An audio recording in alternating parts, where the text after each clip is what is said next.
Dikisahkan, ada seorang daya yang sedang memberikan kajian di masjid yang besar. Saat itu, ia memberikan kajian tentang keutamaan bersedekah, bahwa sedekah dapat menghilangkan segala macam keburukan.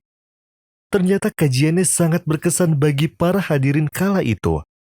Itu semua karena niat yang tulus dari hati yang ikhlas dari sang daiyah. Setelah kajian selesai, semua yang hadir dalam majelis memberikan barang-barang berharga yang menempel pada diri mereka, seperti perhiasan, uang, dan lain sebagainya. Lalu salah satu ibu-ibu berdiri dan memberikan sebuah kalung emas yang sangat mahal. Di setiap bagiannya terdapat permata yang sangat banyak dan juga mahal. Sang daiyah pun menolak untuk menerimanya, tetapi si ibu bersikeras agar dapat menyedekahkannya seraya berkata, "Aku tahu kalung ini sangatlah mahal, tetapi aku ingin mensedekahkannya di jalan Allah." Karena paksaan dari sang ibu, akhirnya daiyah itu mengambilnya, lalu membawa semua yang telah terkumpul ke toko perhiasan untuk dijual, lalu disedekahkan. Pada saat ia menjual kalung emas itu, sang pemilik toko berkata padanya, "Aku harus melepas permata-permata ini agar bisa aku ambil emasnya saja." Setelah sang pemilik selesai melepas permata dari kalungnya, ia terkejut dengan apa yang dilihatnya. Ternyata di dalam kalung itu terdapat rambut dan potongan kuku. Saat sang daiyah melihatnya, akhirnya ia paham bahwa di balik semua itu ada kekuatan sihir yang mengerikan. Ia pun sangat penasaran bagaimana ibu itu mendapatkannya. Seminggu setelahnya, sang ibu datang lagi ke majelis sang daiyah dan berkata padanya, "Sungguh, setelah aku mensedekahkan kalung itu, hidupku menjadi sangat tentram." Sang daiyah pun tersenyum, lalu memperlihatkan padanya rambut dan potongan kuku.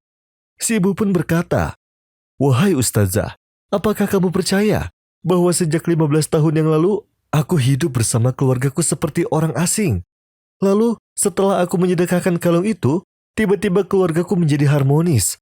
Kami makan di meja yang sama, dan hubunganku dengan suamiku menjadi sangat mesra, seperti baru pertama kali bertemu.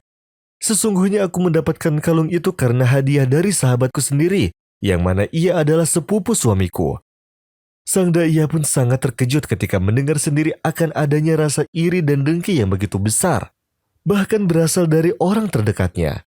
Ia pun berkata pada sang ibu, "Hasbiyallahu wa ni'mal wakil. Sekarang aku tahu mengapa para ulama terdahulu berkata, berhati-hatilah dari musuhmu 1 kali, dan berhati-hatilah dari temanmu 1000 kali."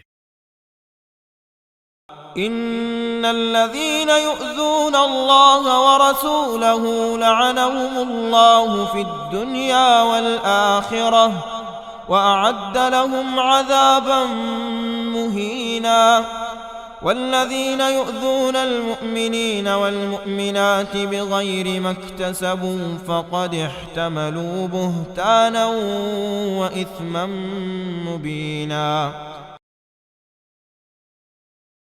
Dikisahkan dalam sebuah desa, ada seorang petani miskin yang hidup di rumah yang tidak layak untuk dihuni. Ia bekerja setiap hari. Jika dalam sehari ia tidak bekerja karena sakit, maka tak sebutir nasi pun masuk ke dalam perutnya. Walau seperti itu, ia tetap bertahan dan tidak mengeluh. Namun lain halnya dengan anaknya. Ia sangat takut akan masa depan anaknya. Mungkin ia bisa bertahan dengan keadaan seperti itu.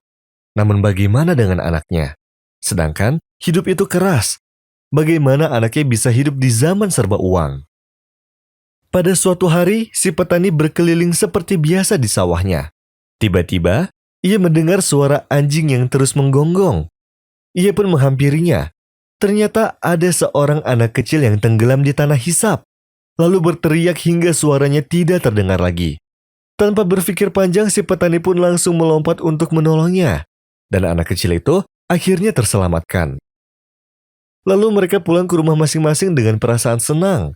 Keesokan harinya, seseorang pun turun dari mobil mewah, lalu mendatangi rumahnya. Tanda-tanda kekayaan tampak terlihat darinya. Ternyata, dia adalah ayah dari anak kecil yang kemarin ia tolong. Orang kaya itu pun tersenyum kepada si petani, lalu berkata, "Seandainya aku harus berterima kasih padamu selama hidupku, itu tidak dapat menggantikan perbuatan baikmu itu. Mintalah sesuatu dariku seperti uang atau perhiasan yang membuatmu senang. Si petani pun menjawab, aku tidak melakukan apa-apa selain tugasku. Seandainya ada petani yang lewat di sana, pasti ia akan menolongnya juga. Anakmu seperti anakku, dan mungkin saja anakku bernasib sama dengan anakmu kelak. Kita tidak pernah tahu. Orang kaya itu pun berkata, baiklah, karena kamu telah menganggap anakku seperti anakmu sendiri, maka aku pun juga seperti itu. Aku akan sekolahkan anakmu hingga ia dapat bermanfaat bagi keluarga dan negaranya. Sang petani pun seakan terbang karena kegirangan, dan anaknya pun pergi belajar ke sekolah favorit di kotanya.